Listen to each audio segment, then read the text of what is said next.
How long have you been a councillor for this division? Well, I've been councillor from 2012 in the Waterford division, and I must tell you that it is a journey that I'm enjoying every day. That's all I can say on that. Alright, with the climate up and down, what is your mandate to have it at a steady rate for the future endeavors? Well, to be honest, I believe that in any community, crime is a socio-economic problem. But for Waterford, I will say that we have been working tirelessly with our youths within our community to see how best we can curb the scourge of crime and violence within the community. And it has been working so far. I'm working with all the CBOs those are the community-based organizations. And last but not least, most importantly, we're working with our churches and we're praying, because with God in the vessel, we know we can smile at the storm.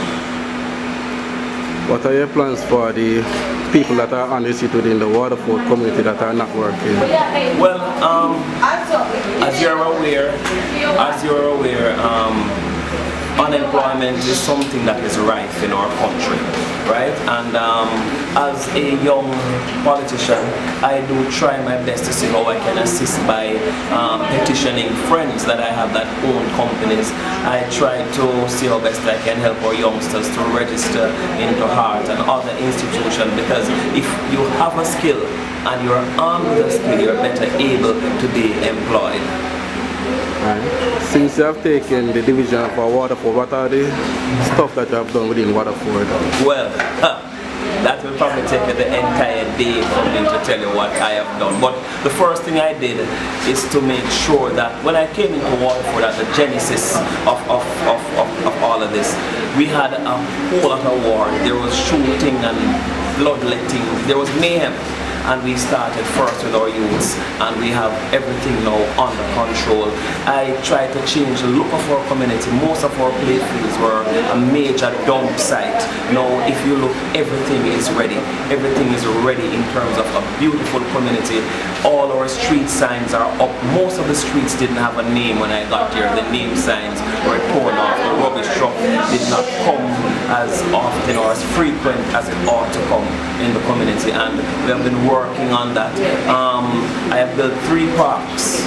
Right? The community is 43 years old. When I came, there was no park. I built 3 parks for people, and I'm presently constructing our 4th park. I made a promise when I came that every term I'll be building 2 parks for our people, and not only parks for children, but I've also constructed a park for our seniors in Block 5. Outside of this area, the community center area, you'll also observe that we are rebuilding a play field, because I believe that youths will play together, stay together, and this will help to galvanize a relationship among youths. Now it says that it's the 60s time. What have you done for your youth within a community that's doing exams? How have you helped them?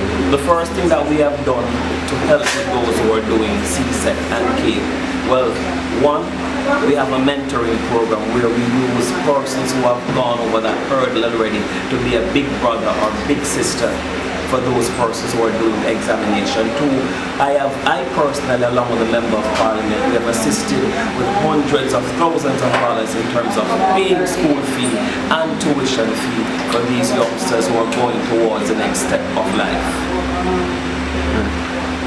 Do you feel home and welcome within the Waterford division? Well, I have been here for a little over 7 years as a political representative, and each day I step one day deeper and deeper in terms of being in love with the people. Waterford is my home, the people are my people. The love that I feel when I'm here, believe me, I feel it nowhere else. You'll observe for yourself inside this room, a room filled with residents, and we're not talking about paid people, we're not talking about jail people. We are just here having good camaraderie, a day when we're pampering our seniors, and the volunteers are over there just pampering the people who have made their mark in Waterford over the past 43 years. And this is our way for a pre-Mother's Day thank you to say, look, if it weren't for you, there wouldn't be any of us at all in the community. What is your mission for the Waterford community? My mission is to see Waterford as a first world community. A community where it is violent free, a community where we have employment, a community where our children can live in peace, our people can grow in harmony, and their economic standings will be growing on a daily basis.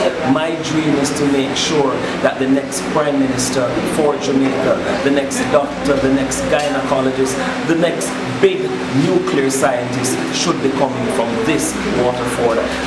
Too often when you hear the name Waterford, it is lodged with negativity, and too often you believe that if you're from Waterford, then you can't be anything good. I too, as a youngster growing up, was a victim of that same address system where I had to tell lies to be employed, and we're changing the face of Waterford, where if you're looking for greatness, Waterford must be the place that you come first.